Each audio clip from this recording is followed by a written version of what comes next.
Opening day is finally here, and we are just a few days away from South Carolina baseball from being back in action as they will host the Northern Kentucky Norse for their first opening weekend series of the 2026 season. Welcome on in, ladies and gentlemen. This is the Feelin Cocky podcast here on the part of the Inside Carolina Podcast Network. I'm your host, as always, Lucas Hill. Make sure you follow me on the Twitter sphere at Lucas Hill SEC. Coach Dizzy Peyton, head coach of the Northern Kentucky Norse, is joining us here today. Coach Dizzy, appreciate you taking the time out of your day to come and speak with us, man. Really appreciate it. Yeah, thanks for having me on. It's really exciting. I think everybody in the country is ready to get this thing going. We've been experiencing some funky weather, but I think that just makes the anticipation grow even more. So we're really excited to get going, and I'm sure the Gamecocks, are as well. Just talk to me about just your time at Northern Kentucky. Obviously, you make the NCAA tournament a couple seasons ago. You're a couple games away from going back to the NCAA. Lost to a very good Wright State team that pushed a team like Louisville that eventually finished in the top four in the College World Series. Just talk to me about this past season, what you guys learned from it, and what you're wanting to bring back in 2026. Yeah, I mean, I think that first of all, I think we learned a lot about the landscape that we've all been navigating in college baseball. With just different personnel changes with the roster. And one thing that we learned is kind of our core values. And what we call sustained success is always going to play, whether they're a guy with us for 1 year, 2 year, or 5 years, or 6 years. But we learned a lot. Learned a lot about who we are and what we need to do and how we need to grow. We try to address some of those things in the off season, and I'm really excited to see what this group has to offer, because I know a lot of the controllable things that we can take care of, we've taken care of and we've addressed. So now it's just getting out there and kind of putting our feet to the fire. What are just a few of those examples of just controlling the controllables that you guys have experienced over the past fall? The pretty typical, I would say. It's just dealing with adversity, whether it be on the field or off the field. And our guys were faced with quite a bit of adversity through my personal life. Had an issue with my last born child. We have 4 kids, my wife and I, and he had a little bit of an issue. So we went through that as a group. And then we just went through some things at school that, weren't favorable, but they handled it great. And we really got through it. And so, I think we learned the power of being together and the power of bond. And those are some of the things that we've been working on since I've become the head coach. And so just to see those things play out, is really exciting for a coach. I think that's really incredible, just showing the resilience that you guys have just kind of faced, just how the season ended last year and just what you guys have been battling throughout the fall. I think that shows the character of what this team is going to look forward to. Coming off of last year, top 2 in pitching and in hitting, I thought you guys were pretty consistent in both of those areas. Talk to me about the first 9 batters that we're going to see this weekend. Have you decided on a lineup order yet? I mean, is it still to be determined? Like, what are some guys that you want to highlight just for now that you think can make an impact this weekend? Yeah, I mean, I don't think we've fully settled on the lineup and how that goes. I think we have a really, really good idea. If we didn't, we'd probably be in trouble. But some key guys, some Josh Williams, returner, Jake Pollock, returner, Marcus Harrison, and then a sophomore that's going to emerge, I believe, is Mark Nowak at center field. And we get a lot of new faces. So we're going to see what that's all about. We're fairly new, but like I said to you before, we're very intentional about getting to know each other, especially in this day and age. So we do quite a bit of work off the field, whether it be classroom sessions. We do almost like a speed dating thing with our teammates. It's called Meet Your Teammates. It was a series that lasted almost all fall, just so that when we get into some of these tough situations, or even when we get into some of these successful situations, we know kind of how to handle it, and we know that we're in it together. So as long as the baseball season is, you're going to go through a lot of ups and downs, and we just want to make sure that we know each other so that we can know how to hold each other accountable and just, quite frankly, just be there for each other. You guys are entering your 10th year in the Horizion League. Just talk to me about being in this type of league, just contending for a Horizon championship year after year, and just how the last couple of years have been. Because I feel like, in my opinion, the league has just continued to get stronger and stronger year after year in college baseball. And you see a team like Wright State that had an amazing run last year when it came to tournament time, and I think the same goes for you guys as well. Yeah, I mean, I think we all know, and at this point, people across the country know that kind of in our league, Wright State's kind of the benchmark, and we're chasing their tails as fast as we can. And our league has gotten much better with with Milwaukee getting stronger, Oakland getting stronger, and even Youngstown. And then next year we'll have Northern Illinois come in. But it's a great group of guys that at the helm of those respective universities, really good leaders and some guys that I'm close with. And so it's really fun to compete in that league. And then we have a unique situation to where everybody gets in the tournament, and everybody's got a shot at a regional. I think sometimes people could argue if that's right or wrong or indifferent, but it gives us a chance to go to that regional every year.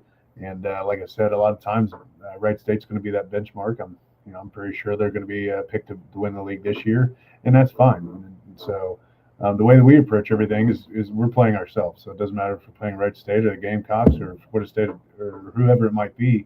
Our biggest opponent is ourselves, and if we can execute our system and execute the things that we want to do, then we're going to put ourselves in a really good position to win. South Carolina, from a baseball standpoint, I thought they hit the portal really well this past year. Ended off with a top 5 portal class in all of college baseball. They bring in some really nice talent from the bullpen to what you're getting in the lineup. Just how do you guys plan to attack? Just change up pitches, whatever it is that you guys want to have success whenever you get to their first 9. Yeah, I mean, our pitching coach has a system. I'm really fortunate. One of our guys moved on to work with the Cincinnati Reds in this offseason. Just as much as the portal is hitting the players, it is with some of our coaches too. I think over the winter there's quite a few coaches that went on to the professional ranks. But I'm really excited for our new pitching coach, Joey Perkins. He's got some things in place, and he's got the guys really working. And we're just going to attack them, with our strengths, and then we'll see where they may have some holes or whatnot, which I'm sure there's not a whole lot. But like I said, we're pitching against ourselves and we're hitting against ourselves, and the Gamecocks this weekend is the other variable in that equation. But I think we've kind of proven time and time again that it doesn't really matter who we're playing; it matters how we're playing within our systems. Have you gotten a chance to communicate with Coach Mainieri throughout the last couple of weeks? It's funny, yeah, I have. Absolute, what a great human being. I don't know him that well, but he's been nothing but gracious and accommodating. It's funny, he just called me right before we were getting ready to jump on this, so I have to call him when he gets done. So yeah, he's been awesome, and we were talking about something earlier. I said something, and he brought up a point. I'm like, well, that's why I have good guys like you to learn from. So I appreciate it. How does it feel to have guys like that in your corner? Guys that, because you've been around some great coaches during your time at Northern Kentucky. You are Northern Kentucky pretty much defined. You played, you coached here for a long time. What does Northern Kentucky mean to you, and to know that you have the backs of so many guys that have come through uh, the school? Yeah, I mean, to keep it real short, it means everything to me. I say a lot of times I've met my wife here. She's a Hall of Fame soccer player here. I've spent basically my entire adult life at Northern Kentucky University, and it's given everything to me. It's helped me grow up. It's helped me become a man. It's helped shape who I am through the ups and downs. So to be able to, and then I knew Coach Aker, which was the guy that started the program, and then I played on Todd Aslan, which was our second head coach. And then just saying that the fact that I'm the third head coach in history, I just got chills thinking about it. So it means everything to me, and I think that's the reason I'm able to convey that to our guys, and I think that's the reason we play the way we play is because in a nutshell, we play for a purpose that's bigger than us, and so that kind of relieves some pressure. Of worrying about the little things. There's a lot bigger picture that we're kind of up against. What are a couple things that you're wanting to see from your team this weekend whenever you finish out the series on Sunday? This probably isn't going to be said the best way, but no matter what happens, win or lose, I want the Gamecocks to know exactly who they played when we leave there. They say, "Hey, man, they either did a good job of executing and they might have beat us, or they played their butts off and they just fell a little bit short." I only have a few expectations in our program. That's that you play as hard as you can at all times. Sit the thing on my hat, hard and fast. And then you represent our family in a positive manner, and that when the game's on the line, that'll be displayed. What we talk about with our guys, that'll be displayed by the way you play. But what we talk about is, there's going to be people there that may not be an avid baseball fan, but I want them to be able to feel the energy that we have when we're playing the game of baseball. So maybe somebody's grandma, hey man, the way he slid in, or the way he was tough in the box, or the way he really battled on the mound. We want to make sure that you knew who you're playing and that you feel the way that we play, and that's one of our core values is passion. And so those are the really big things that I'm looking for. And then how we handle failure. How we handle failure and how we handle success. Guy goes up there 2 for 2 and he's got a couple more bats. I don't want him taking it off. And then if a guy strikes out 2 times, I don't want him taking that to the next at bat either. So there's going to be so much. Hey, we're gonna have a lot of fun. I can guarantee you that. And there's gonna be a lot of learning. So a lot of times we'll talk about we're either gonna win or we're gonna learn. And so right out of the gates, we're gonna get to do that, and it gets a good opponent. So it'll help us find out where we're at and where we need to grow and what we need to do. So I'm really, really excited. And this is one of my favorite teams that I've coached just because of all the stuff that they've been through and kind of came out on the other side a lot better for it. Well, Coach Peyton, we appreciate your time, man. You are a heck of a guy to talk to. I'm really excited for the program.